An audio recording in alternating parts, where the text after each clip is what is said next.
Neckbeard Stories. How a date went from 0 to 100 real fast.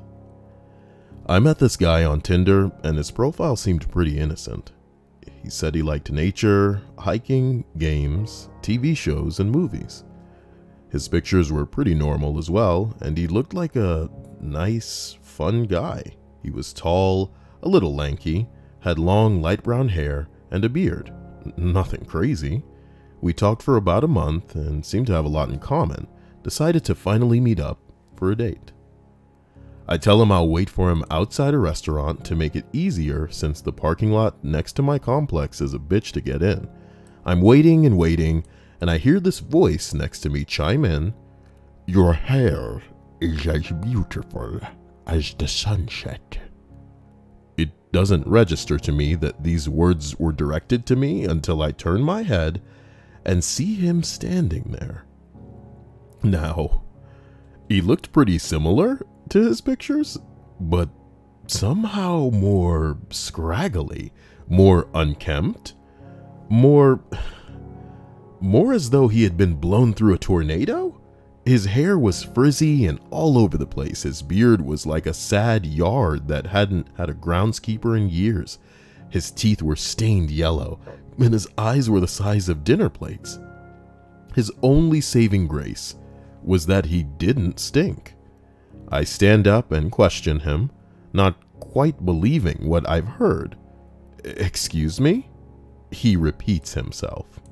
My hair at the time was bright fucking purple. The sunset was, oh, I don't know, orange? I asked if he was colorblind. The answer was no. He leads me to his car, all the while he's complimenting me up and down. I'm flattered, really, but calm your tits. We get in and he just lets out the gnarliest burp I think I've ever heard. "Excuse me, I burp when I get nervous." I asked him where we were going and he ends up taking me to a coffee shop. Alright, coffee, cool. I can deal with that. Heading towards the coffee shop, I'm quickly regretting my decision and tell him that I can't be out late as I've got work in the morning. He says he understands and we head inside, grab a seat, grab some coffee, sit down.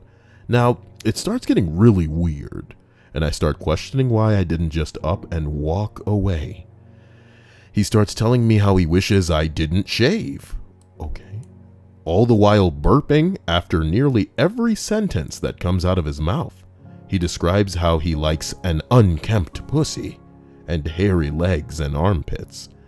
I just stare and I have no idea how to reply. I look around wondering what the hell people around us are thinking and I try to change the subject. He asks if he can hold my hands.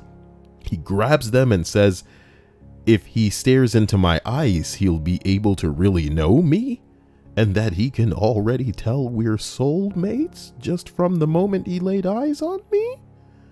So he proceeds to just stare at me unblinking for what felt like an eternity. I crack a very nervous laugh, pull my shaky hands away, and ask him exactly why he believes that. He rambles on about his beliefs, and to be honest, I can't remember a thing he told me. Not after the hairy pussy comment and the cosmic soulmate thing. I tell him that I'm finished and I'm ready to go home. We had arranged earlier that he would drop me off at the restaurant again after the date. We pack up and leave, get into the car, and I suppose he thought home meant his house? We actually live very close to each other, unbeknownst to him. So I didn't realize he was heading the wrong way until the last second. I blurt out, wait, where are we going? And he replies, "A date must end with a home-cooked meal." No, no dude, it doesn't. I again tell him that I needed to leave early, I have work, blah, blah, blah. And he pleads to just let him cook me dinner, to treat me like a princess. That I deserve it for being wonderful and that it won't take but an hour. I give up. It's free food, whatever, and I have a weapon in my bag if he pulls anything. We head inside his house and I am so thankful My house was within walking distance.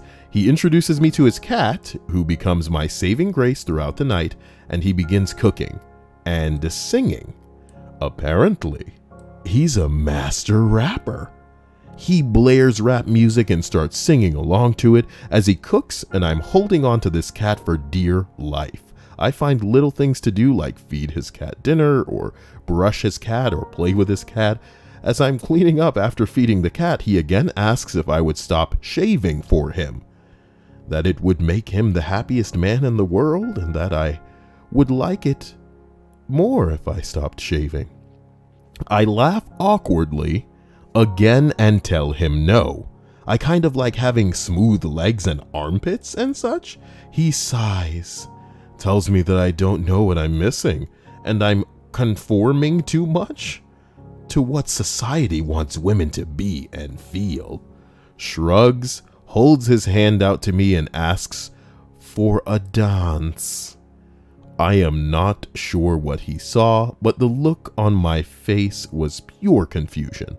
How the hell was he expecting to dance to the music that he was listening to, especially after a comment like that? I shake my head, motion to the cat, who I quickly scoop up in my arms and say, I already have a partner, and I start dancing with the cat. Eventually dinner is ready, he sets everything up, and we eat while watching Rick and Morty. Yeah, my God. I try and enjoy the show until he scoots unreasonably close to me and rests his head on my shoulder. I can't move away any farther.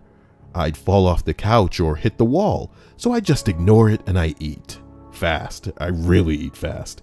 He starts whispering how he'd be the best lover and make me quake with pleasure. He knows all the weak points in a woman. I want to vomit. I get up, say that I've got to go now, and start to leave. He interrupts me and says he has a gift for me. He wants me to read for the next time that we see each other.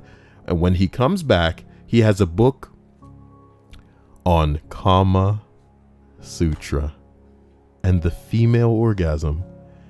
He says, I've studied this book front and back for you, and I know I can pleasure you. Read this, and you'll know how to truly pleasure yourself too. And pick out something of your favorite positions in it, and we can do them next time we meet. I visually shudder. I tell him no thanks, I'm not interested, and that the likelihood of us actually having a second date is very slim.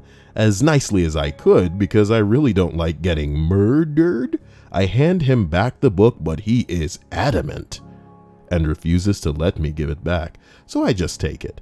Once I get home, I'm bombarded with texts about how I'm the one for him, how the date was amazing, and how he wants to marry me, and he wants me to be his queen and lover and everything under the sun.